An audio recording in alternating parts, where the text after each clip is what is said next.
Olá a todos, eu sou o professor Everton Tetila e nessa videoaula serão apresentados os conceitos necessários para se criar um projeto de banco de dados relacional através do mapeamento entidade e relacionamento para relacional.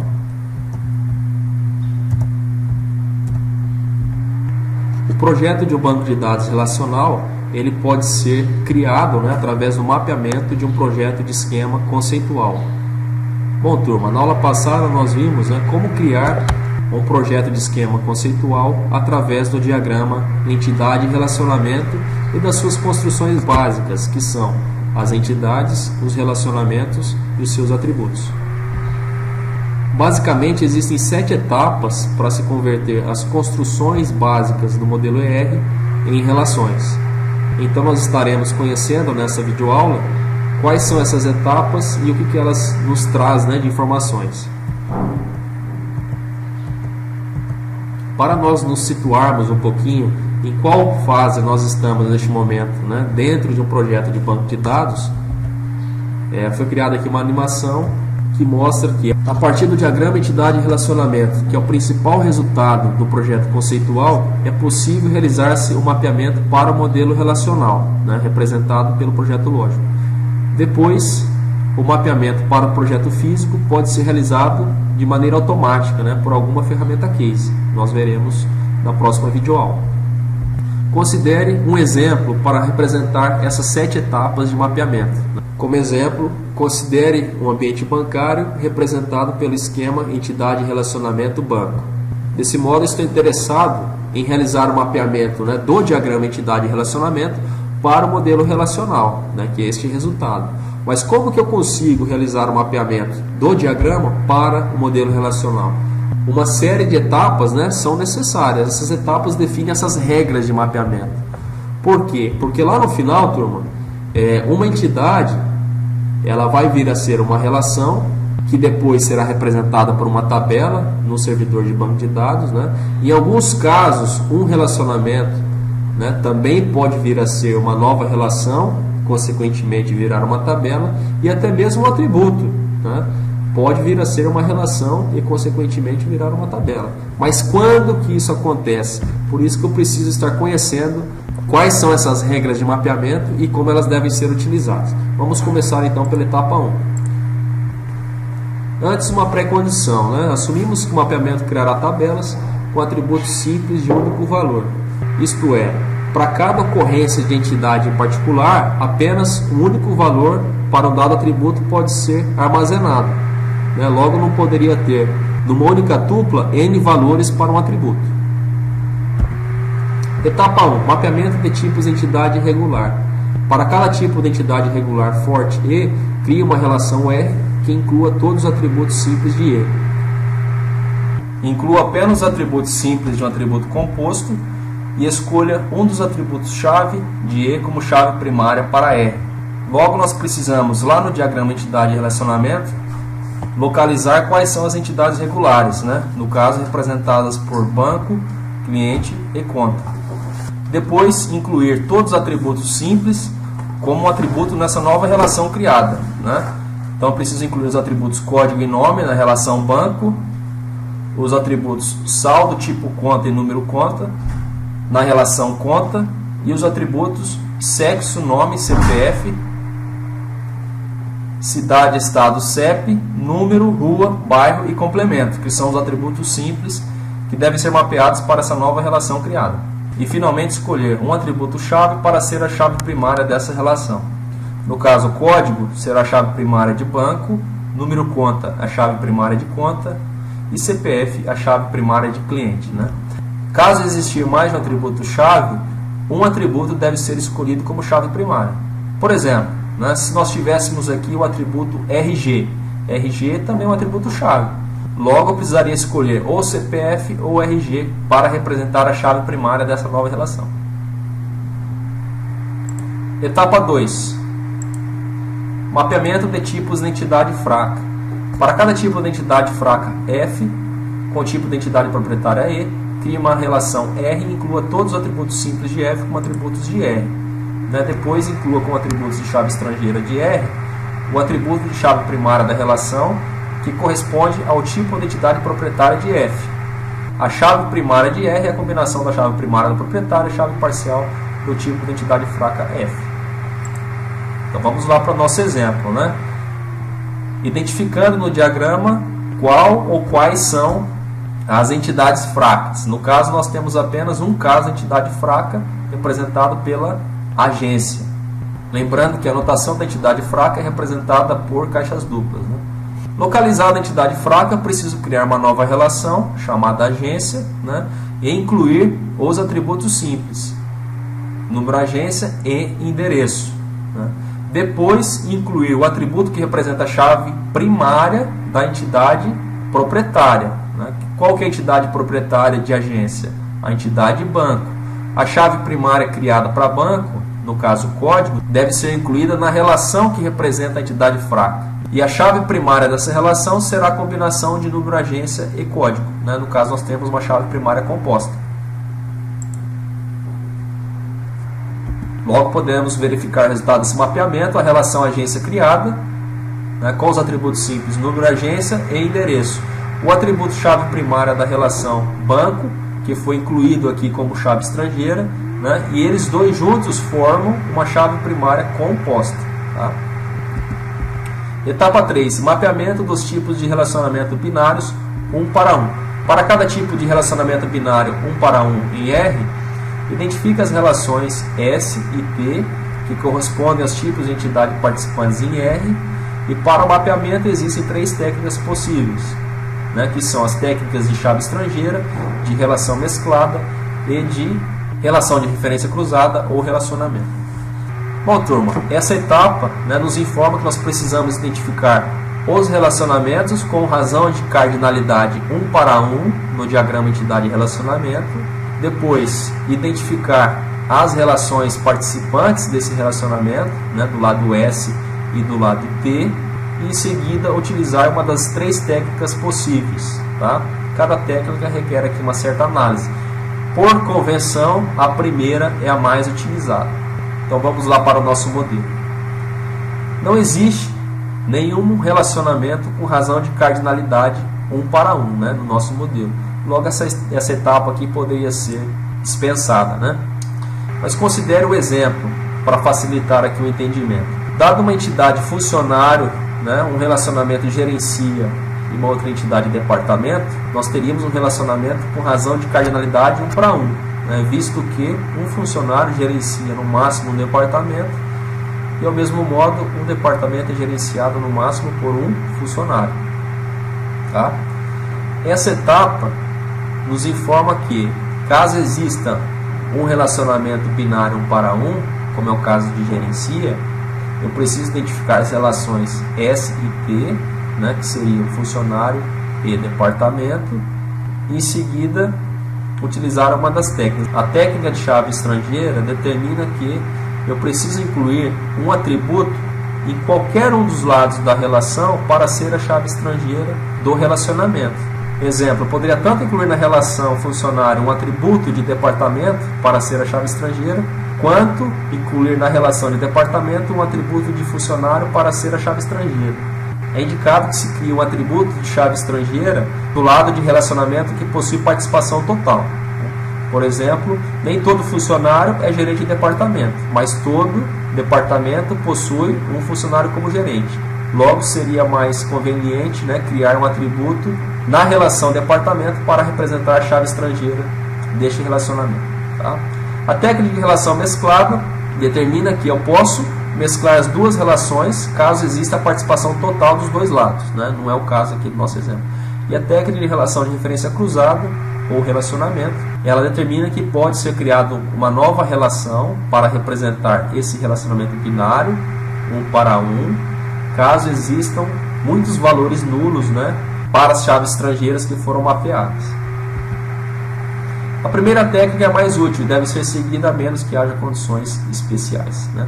Como nós não temos nenhum caso de relacionamento binário 1 para 1, nós podemos então avançar para a próxima etapa. Etapa 4. Mapeamento de tipos de relacionamento binário 1 para N. Para cada tipo de relacionamento R binário regular 1 para N, identifique a relação S que representa o tipo de entidade participante no lado N do tipo de relacionamento. Inclua como chave estrangeira em S a chave primária da relação T e depois inclua quaisquer atributos simples do tipo de relacionamento 1 para N como atributos de S. Então vamos para o nosso exemplo para realizar esse mapeamento, né? A etapa 4 determina que precisamos identificar no diagrama entidade e relacionamento todos os relacionamentos com razão de cardinalidade 1 para N. No caso, controla e registra, né? Apenas. Tá? Depois incluir na relação que representa o lado N do relacionamento o atributo da chave primária como chave estrangeira nessa relação. Então precisaria incluir aqui código de banco como chave estrangeira na relação agência. Por fim, né, todos os atributos simples precisam ser incluídos nessa relação. No caso, número de agência e endereço. E a chave primária dessa relação será o atributo-chave da entidade proprietária com o atributo-chave parcial da entidade fraca, né? Logo, a chave primária da relação agência seria a combinação de código e número agência, formando um atributo-chave primária composto. E por fim, incluir os atributos do relacionamento na relação que representa a entidade participante do lado N. No caso, seria a relação agência. Como eu não tenho nenhum atributo de relacionamento em controla ou em registra, né, eu posso então avançar para a próxima etapa. Etapa 5. Mapeamento de tipos de relacionamento binário M para N. Para cada tipo de relacionamento R binário M para N, crie uma nova relação S para representar R. E depois inclua como atributos de chave estrangeira em S as chaves primárias das relações que representam os tipos de entidade participantes. Sua combinação formará a chave primária de S.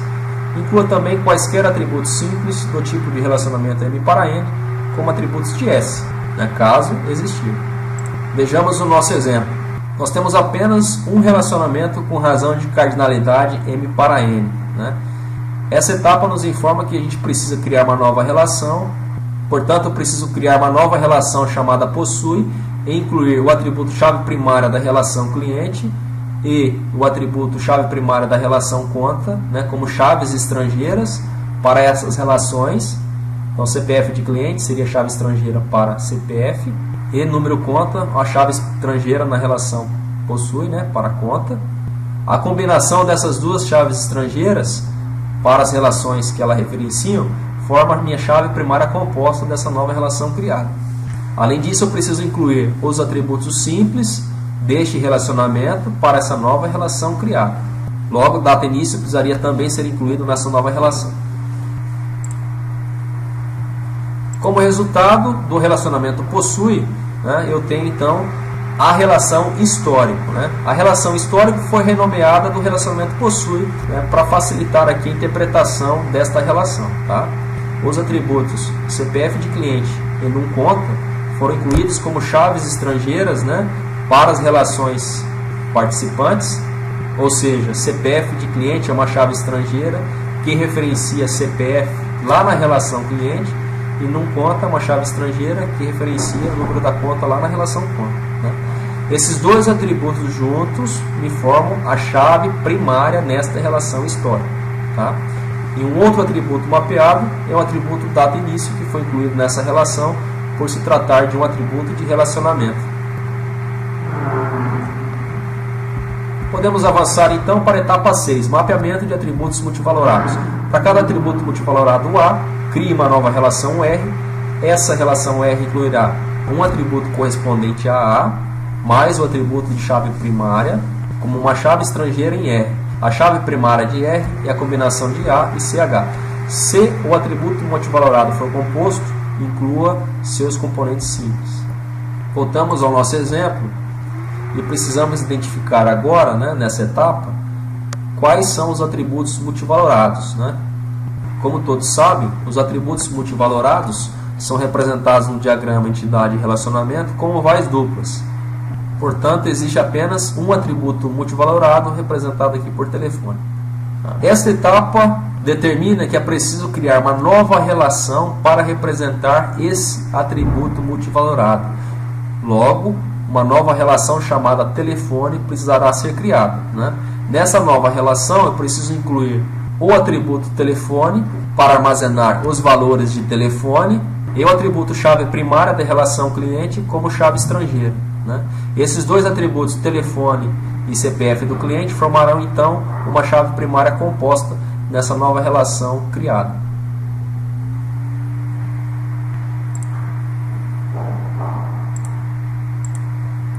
Logo podemos observar a relação telefone-cliente mapeada do atributo multivalorado telefone, foi renomeado, né, para telefone-cliente. O atributo telefone também foi renomeado aqui para telefone-cli, e o atributo de chave primária, né, da relação cliente foi incluído como chave estrangeira, renomeado para CPF-cli. Os dois atributos CPF-cli e telefone-cli formarão uma chave primária composta, né, para identificar as ocorrências da entidade telefone-cliente. Observem, turma, que cada ocorrência, né, de CPF-cli com telefone-cli representa um dado valor de telefone de um cliente específico. A última etapa do mapeamento ER para relacional é a etapa 7, que refere ao mapeamento de tipos de relacionamento N-ário. Um relacionamento é N-ário quando existe mais de duas entidades participantes, né, deste relacionamento. Para cada tipo de entidade N-ário, R, onde N é maior que 2, crie uma nova relação S para representar R. Depois, inclua como atributos de chave estrangeira em S as chaves primárias das relações, que representam os tipos de entidades participantes, e inclua todos os atributos simples do tipo de relacionamento N-ário como atributos de S. A chave primária de S normalmente é a combinação de todas as chaves estrangeiras que referenciam as relações que representam os tipos de entidades participantes. Vejamos um exemplo. Dado o relacionamento N-ário fornece, já que eu tenho 3 ocorrências de entidades participantes, uma é de fornecedor, outra ocorrência de peça e a outra de projeto. Primeiro, a etapa indica que eu preciso criar uma nova relação chamada fornece para representar este relacionamento. Depois, incluir as chaves primárias de fornecedor, peça e projeto como chaves estrangeiras nessa nova relação criada, né? A chave primária dessa relação criada será a combinação dessas chaves estrangeiras que foram incluídas. E por fim, os atributos simples de relacionamento devem ser incluídos também nessa nova relação, tá? Por exemplo, a quantidade também deve ser mapeada para essa relação. Como resultado, eu tenho a relação fornecimento, que representa o relacionamento fornece, né? Podemos ver, né, que essa relação criada foi renomeada para fornecimento, e é importante também observar que esses 3 atributos formam uma chave primária composta, né, na relação fornecimento, e além disso, o atributo quantidade também foi incluído como um atributo nesta relação. Discussão e resumo do mapeamento para construções no modelo ER. Em uma relação de esquema relacional, os tipos de relacionamento não são representados explicitamente. Então, turma, diferente lá do projeto conceitual, né, onde nós temos um relacionamento sendo representado de maneira explícita no diagrama entidade de relacionamento, através de um losango, né, no modelo relacional, o relacionamento não é representado explicitamente. Em vez disso, eles são representados com 2 atributos, sendo um atributo chave primária e outro chave estrangeira. Quando o tipo de relacionamento binário 1 para 1 ou 1 para n é envolvido, uma única operação de junção é necessária.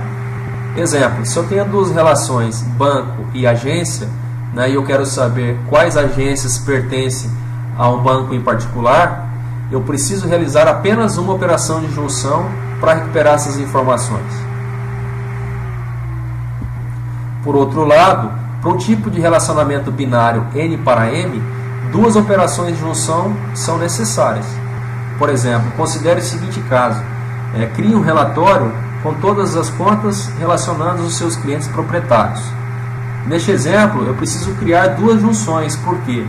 Porque 3 relações estão envolvidas: a relação conta a relação histórico e a relação cliente. Portanto, duas operações de junção são necessárias. Enquanto para tipos de relacionamento n-áreos, n junções são necessárias. Considere agora o relacionamento n-ário fornece do exemplo anterior. No caso, nós tínhamos um relacionamento de grau 3, onde 3 operações de junções seriam necessárias para recuperar as informações do fornecedor, das peças e dos projetos. A tabela a seguir resume a correspondência entre os modelos ER e relacional. Então, turma, no modelo R, o tipo de entidade é mapeada como uma nova relação, O tipo de relacionamento 1 para 1 ou 1 para N é mapeado como uma chave estrangeira, que referencia a chave primária da relação participante, e o tipo de relacionamento M para N é mapeado como uma nova relação que é criada para representar o relacionamento entre as entidades participantes. Além disso, duas chaves estrangeiras precisam ser incluídas nessa nova relação. Uma chave estrangeira para representar uma relação participante e a outra chave estrangeira para representar a outra relação participante. Lembrando que essas duas chaves estrangeiras formam uma chave primária composta nessa relação de relacionamento. O tipo de relacionamento n-ário é mapeado como uma relação de relacionamento, mas agora n chaves estrangeiras precisam ser incluídas para representar n entidades participantes. Um atributo simples é mapeado como um atributo e um atributo composto é mapeado incluindo apenas os atributos simples deste atributo composto. Em um atributo multivalorado, uma nova relação é criada e este atributo é incluído como chave estrangeira dessa relação. Um conjunto de valores forma o domínio do modelo relacional e o atributo chave é mapeado como chave primária, caso existir apenas um atributo chave, ou chave secundária, caso existir 2 ou mais atributos chaves. Espero que tenha gostado dessa videoaula. Fiquem com Deus e até a próxima.